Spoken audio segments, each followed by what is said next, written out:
जय मां शमशान काली। आज मैं आप सभी को यह बताने जा रहा हूँ कि ज्योतिष किस प्रकार से तंत्र से जुड़ा हुआ है। ज्योतिष का विषय मुहूर्त, यह किस प्रकार तंत्र से जुड़ा हुआ है।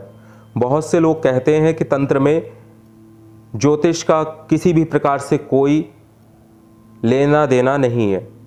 तो किस प्रकार से लेना देना नहीं है, आप स्वयं विचार करो।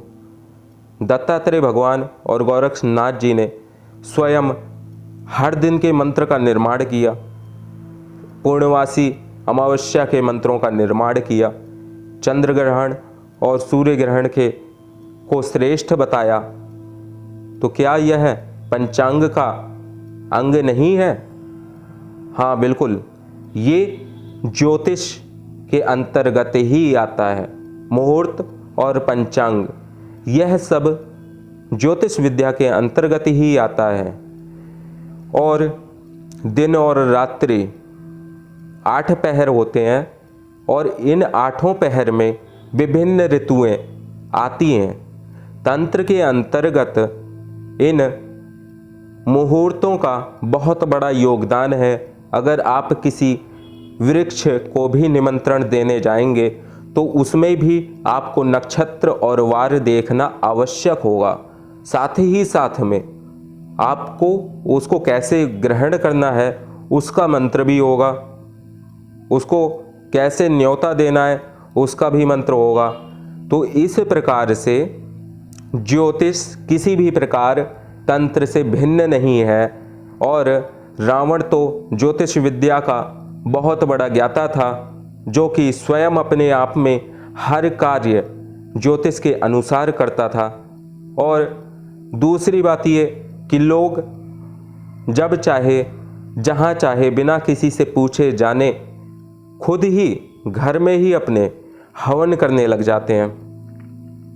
अब वो ये नहीं देखते कि हवन आप कब कर रहे हैं, क्या उस दिन अग्निवास पृथ्वी पर है। उनको ये सब चीज़ें पता ही नहीं है।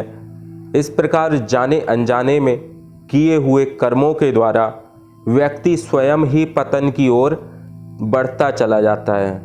और अल्पज्ञानी मनुष्यों के माध्यम से हवन पद्धति या फिर किसी क्रिया को करना, यह भी हानि का कारण बनता है। और आप कहते हो कि मेरे ऊपर किसी ने तंत्र कर दिया है, मेरा नुकसान होना चालू हो गया।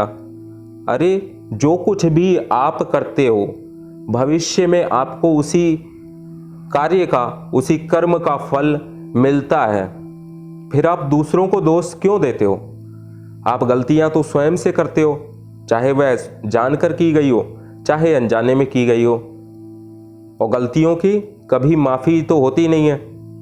कर्म करोगे तो उसका फल तो अवश्य ही मिलेगा। और बिना जाने हुए, बिना किसी से पूछे हुए कोई कार्य करोगे तो आपको उस कर्म को करने का क्या फल प्राप्त होगा, यह स्वयं आप जानो। जिस प्रकार रोग की उत्पत्ति होती है तो वह रोग किस नक्षत्र में आपको हुआ है, उस नक्षत्र की अवधि क्या है।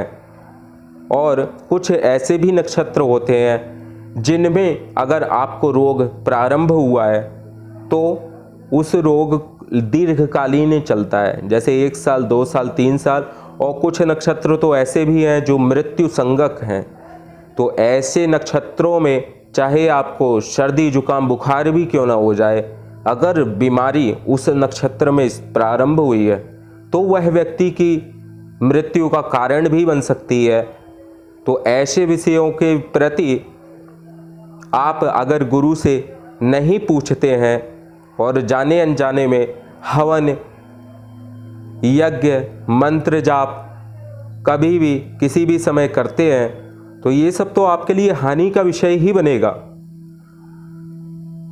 न जाने कितने मंत्र हैं, कितने प्रकार के तंत्र हैं।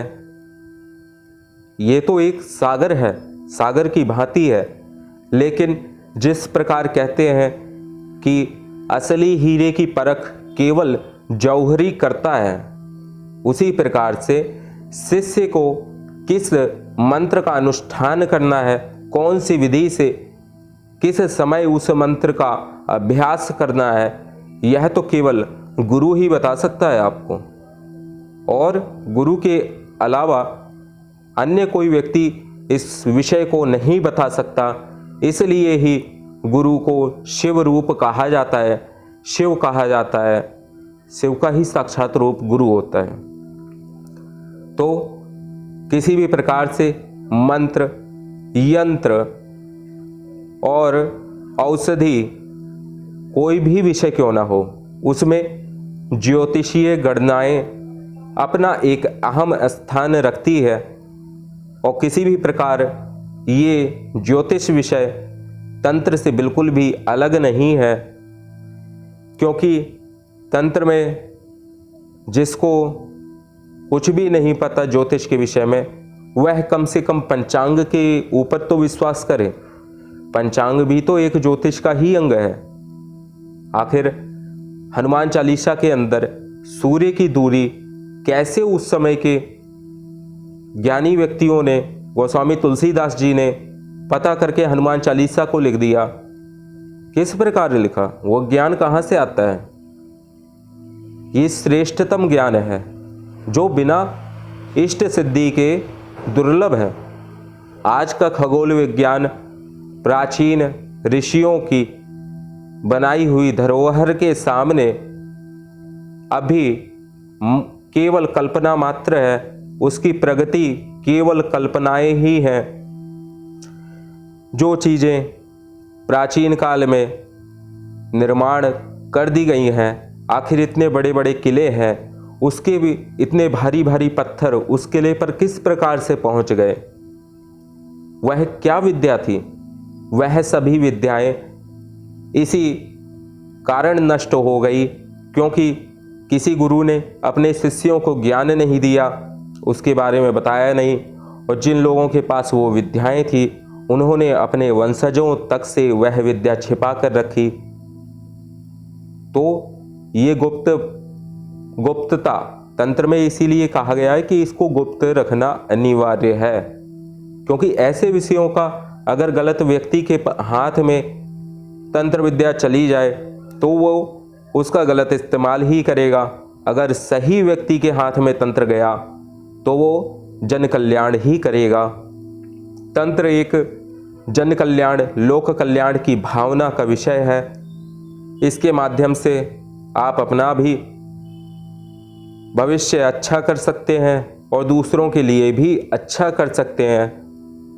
तो इसलिए आदिदेव महादेव तंत्र विद्या के शिरोमणि गुरु हैं, वही आदिनाथ हैं, सभी नाथों के नाथ हैं। और इस दुनिया में जो भी कोई व्यक्ति है जिसका जन्म हुआ है, वह आदि शक्ति, महामाया और प्रकृति, जिसे दुर्गा भी कहते हैं, वह सब उनके बालक ही हैं। और भगवान शिव के भी ये लोग बालक ही हैं, क्योंकि शिव के गर्भ में तो संपूर्ण ब्रह्मांड बसा हुआ है, उनके गर्भ में ही स्थित है। तो किस प्रकार कोई भी इस दुनिया में अनाथ नहीं है। आज के लिए बस मैंने आपको इतना ही बताया है। कल किसी अन्य विषय पर हम वार्ता करेंगे। जय मां शमशान काली।